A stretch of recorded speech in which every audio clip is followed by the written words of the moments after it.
ಓಂ ಶ್ರೀ ಪರಮಾತ್ಮನೇ ನಮಃ. ಅಥ ದ್ವಿತೀಯೋಧ್ಯಾಯಃ ಸಾಂಖ್ಯಯೋಗಃ. ಸಂಜಯ ಉವಾಚ. ಅಧ್ಯಾಯ 2 ಶ್ಲೋಕ 1.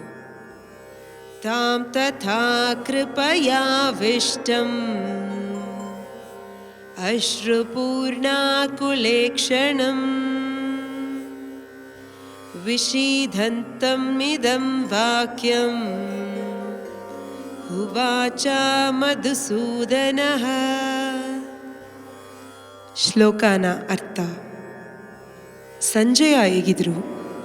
ದುಃಖಪಟ್ಟು ಕಣ್ಣನೀರಾಕಿ ಪಾಪವಾದ ನೆಲೆಯೊಬ್ಬ ಅರ್ಜುನನ ನೋಡಿ ಶ್ರೀಕೃಷ್ಣರ್ ಇಂದಾಡು ಪಪ್ಪ ಮಾತ ಹೇಗಿಯಾರ ಅಂದು.